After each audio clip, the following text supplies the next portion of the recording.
legend of legends, the king of kings, one of the most accurate player, one of the fastest player in the whole world, the undefeated class called legend of Free Fire world. He is without any the most dangerous player on this planet.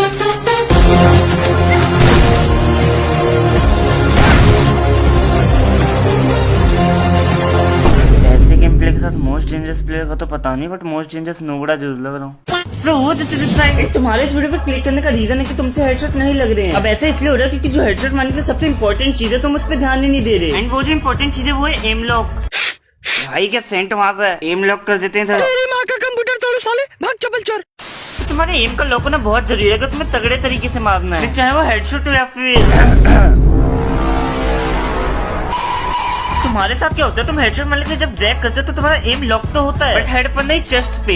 And एक बार अगर M chest पर lock हो गया फिर चाहे तुम कितने drag कर लो तुम्हारा एम वो हेड पर नहीं जाएगा। बट दिक्कत लेने की बात नहीं है क्योंकि अब मैं तुम्हारी प्रॉब्लम को फिक्स कर दूंगा। बहुत ही नेक ख्याल है आपका। इस वीडियो में तुम्हें 5 ऐसी ट्रिक बताऊंगा जिसको फॉलो करने के बाद तुम्हारा एम चेस्ट पर लॉक ना होकर डायरेक्ट हेड पर लॉक होगा। एम लॉक कितने मजबूत ताली से होगा कि फिर तुम चाहे कितनी गोली मार लो सारी जाके हेड पर ही चिपकेंगी। क्या बात है सर, क्या बात है सर, क्या बात, ये बात है। तो बढ़ते अपने पहले पॉइंट की ओर जो कि सेटिंग। तो अगर तुम्हें अपने एम चेस्ट पर लॉक ना करवा के डायरेक्ट हेड पर लॉक करवाना है तो इसके लिए तुम्हें फोन की सेंसिटिविटी बहुत हाई होनी चाहिए ताकि जो आपका एम है वो चेस्ट पर रुके ना डायरेक्ट जाके हेड पर रुके। एंड अब इसके लिए मुझे पता है कि तुम्हारे फोन की सेंसिटिविटी हाई नहीं है, इसलिए मैं तुम्हें कुछ सेटिंग बताऊंगा। इसी करने के बाद तुम्हारी भी फोन की सेंसिटिविटी बहुत हाई हो जाएगी। तो देखो मैं तुम्हें ज्यादा बोल नहीं करूंगा, मैं 2 सेटिंग तुम्हें बताने वाला हूँ। गाइस रुको रुको, आप लोगों को तो पता ही होगा कि हाल ही में हमारा टोटल गेमिंग यानी ओज्जू भाई का फेस रिवील हुआ है और इसी खुशी में हमारा ओज्जू भाई यानी टोटल गेमिंग काफी सारे डायमंड का गिबिया कर रहे हैं। जैसे देखो मेरे पास यहाँ पे सिर्फ और सिर्फ 13 डायमंड था। फिर मैंने ओज्जू भाई के गिबिया पर पार्टिसिपेट करके एक ट्रिक लगाया जिसके बाद मेरे अकाउंट में लिटरली 5000 डायमंड आ गई। आप लोग साफ साफ देख सकते हो मेरे अकाउंट में कितने डायमंड है अभी। सो गाइस अगर आप लोग भी ओज्जू भाई के गिबिया पर पार्टिसिपेट करना चाहते हो तो अगर आप ये वीडियो फेसबुक से देख रहे हो तो इस वीडियो के कमेंट बॉक्स पे मैंने एक यूट्यूब वीडियो का लिंक दिया है, जल्दी से जाके वो वीडियो देखो, आपको भी पता चल जाएगा कि आप भी कैसे ले सकते हो।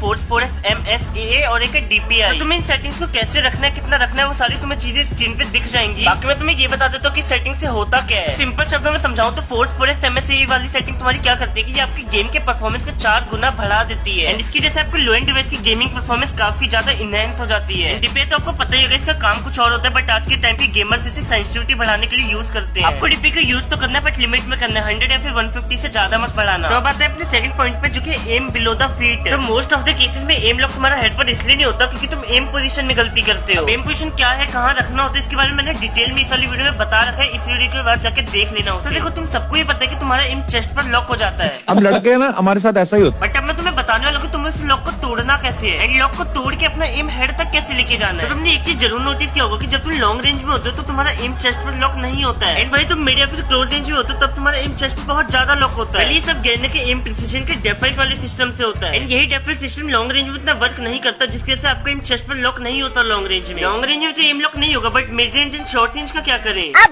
तो mid range and short range में अपना एम एनिमी के चेस्ट पर लॉक ना करवाने के लिए तुम्हें अपना एम एनिमी की बॉडी पे रखना ही नहीं है, मतलब तुम्हें अपना एम रेड रखना ही नहीं है क्योंकि अगर आप अपने एम एनिमी की बॉडी पे हल्का सा भी रेड रखोगे तो आपका एम डायरेक्ट चेस्ट पे लॉक कर देगा। इसलिए आपको हमेशा mid range and short range में या तो अपना एम एनिमी के फीट पे रखना है या फिर एनिमी की फीट से थोड़ा नीचे रखना है। मिड रेंज में एनिमी के फीट पे एम रखना है, शॉर्ट रेंज में एनिमी की फीट से थोड़ा नीचे। क्लिप में भी देख सकते हो कि एम कितना इजीली चेस्ट पर लॉक ना हो कि डायरेक्ट हेड पे लॉक हो रहा है। इस तरीके से तुम्हारा एम लॉक तो चेस्ट पे नहीं होगा बट साथ ही साथ तुम्हारे हेडशॉट भी और ज्यादा लगने लगेंगे। तो बात अपने थर्ड पॉइंट पे जो कि इंक्रीज एक्यूरेसी। इस वाले पॉइंट पे मैंने तुम्हें बताया था कि तुम्हें अपना एम एनिमी के चेस्ट पे लॉक करवाने से कैसे अवॉइड करना है। इस वाले पॉइंट पे मैं तुम्हें बताऊंगा कि तुम्हें अपना एम डायरेक्ट एनिमी के हेड पे लॉक कैसे करना है। मतलब तुम सोच के देखो, तुम्हें एक ऐसी ट्रिक देने वाला हो जिससे तुम्हारा एम डायरेक्ट हेड पे लॉक होगा। बट क्या फायदा, तुम सपोर्ट तो फिर भी नहीं करते, अभी तक लाइक भी नहीं किया होगा वीडियो को। तुम ऐसे ही करते हो। अरे बाबा, जो लोग ये वीडियो देख रहा है ना प्लीज मत देख, अगर देख रहे हो ना तो प्लीज इसको लाइक और फॉलो करके आगे बढ़ा दीजिए। अगर इस वीडियो पे 500 लाइक्स नहीं है ना तो मैं समझ जाऊंगा कि तुम्हें हेड के एम लॉक से ज्यादा इधर का एम लॉक पसंद है।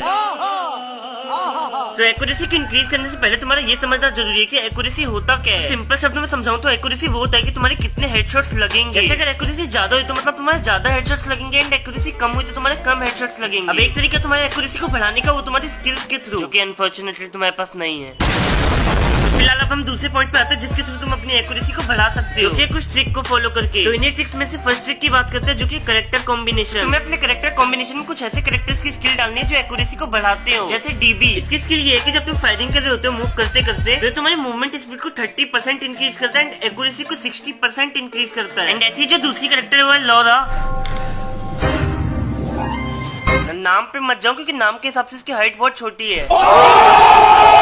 इसकी स्किल भी यही है कि आपकी एक्यूरेसी को 50% बढ़ाती है, लेकिन स्कोप के अंदर। अब आते हैं एक्यूरेसी बढ़ाने की दूसरी ट्रिक पर, जो कि गन स्किन। तो आपको हमेशा ऐसी गन स्किन यूज करनी है जिसकी एक्यूरेसी ज्यादा होती है। अब किस गन स्किन की एक्यूरेसी ज्यादा है तुम्हें पता कैसे लगेगा? इसको पता करने के लिए आपको अपने गन स्किन के एट्रीब्यूट्स चेक करने हैं। वो गन स्किन सिलेक्ट करनी है जिसके एट्रीब्यूट्स में एक्यूरेसी भी होती है। तो एक्यूरेसी बढ़ाने का जो तीसरा पॉइंट है वो है एम बिग प्रॉब्लम। तुमने ये चीज जरूर नोटिस करा होगा कि जब तुम कंटिन्यूअसली फायर करते हो तो तुम्हारा एम थोड़ा बड़ा हो जाता है। ये एम बड़ा होना एक्यूरेसी का सबसे बड़ा दुश्मन है। जब तुम्हारी एम बड़ा होता है तो तुम्हारी गन बहुत ज्यादा रिकॉइल करने लग जाता है, जिसकी वजह से एम लॉक होना बंद हो जाता है। इसलिए तब तुम्हारा हेडशॉट भी नहीं लगता क्योंकि तब तुम्हारा एम लॉक ही नहीं होता हेड पे। तो इस एम बिग प्रॉब्लम को फिक्स करने के लिए तुम्हें एक बार में 4-5 बुलेट ही फायर करनी है। फिर हल्का सा गैप लेना है मिनी सेकंड का, या फिर तुम रिलोड भी कर सकते हो एंड देन दोबारा फायर करना है। ऐसा करने से तुम्हारा एम बड़ा नहीं होगा एंड तुम्हारी एक्यूरेसी भी बनी रहेगी। अब मैंने एक्यूरेसी भी इतना ज्यादा टाइम इसलिए लिया क्योंकि जो तुम्हारी एक्यूरेसी है डायरेक्टली प्रोपोर्शनल है तुम्हारे एम लॉक से। जितनी ज्यादा तुम्हारी एक्यूरेसी होगी उतनी ज्यादा तुम्हारा एम लॉक होगा हेड पे। तो बात है अपने फोर्थ पॉइंट पे, जो कि ड्रैग अकॉर्डिंग टू एम। तो ये वाला जो पॉइंट है ना, अब तक के सबसे बेस्ट पॉइंट है। इतना बेस्ट है कि इसी पॉइंट पे एक पूरी वीडियो बन सकती है। तो अगर तुम चाहते हो मोस्ट ऑफ द टाइम में ज्यादा से ज्यादा तुम्हारा एम लॉक हेड पर ही हो, तुम्हारे ज्यादा से ज्यादा हेडशॉट्स ही लगे, तो इसके लिए तुम्हें इस ट्रिक का सीखना बहुत जरूरी है, जो कि ड्रैग अकॉर्डिंग टू एम। इसका मतलब है कि तुम्हें ड्रैग उस तरीके से करना है जिस तरीके से तुम्हारा एम है। अगर तुम बात समझ पा रहे हो तो मेरे कहने का मतलब ये है कि पहले तुम हेडशॉट कैसे मारते थे, पहले तुम अपना एम बेस्ट इन पोजीशन पे लेके जाते थे एंड देन ड्रैग करते थे। बट अब तुम्हें बेस्ट इन पोजीशन वाले पार्ट को पूरा भूल जाना है। तुम्हें ड्रैग को उस तरीके से करना है कि तुम्हारा एम जो है वो बेस्ट पोजीशन पे आ जाए एंड देन हेड लग जाए। जो नॉर्मल हेडशॉट मारने की ट्रिक थी उसमें सारा इंपॉर्टेंस एम पोजीशन का था, बट इस वाली ट्रिक में सारा इंपॉर्टेंस तुम्हारा ड्रैग का है। इस क्लिप के थ्रू समझो। तो जैसे कि इस क्लिप में तुम देख सकते हो जो एनिमी है वो मेरे एम के आसपास भी नहीं है, बस मुझे इधर इतना पता है कि जो एनिमी है वो मेरे एम के लेफ्ट डायरेक्शन में है। अब इधर सारा गेम ड्रैग का है। मैंने इधर मेरे ड्रैग को भी उस तरफ कर दिया जिस तरफ एनिमी है, मेरा एम अपने आप जाकर एनिमी के हेड पे लॉक हो गया। कहने का मतलब यही कि तुम्हें ड्रैग को भी इस तरीके से करना जिस तरह से तुम्हारा एम है। So that's it for today। Video अच्छी लगी तो लाइक करना, दिहाड़ी 500 लाइक। कुछ तरीका है भीख मांगने का? एंड इसी तरह का कंटेंट देखना चाहते हो तो चैनल को भी सब्सक्राइब कर देना।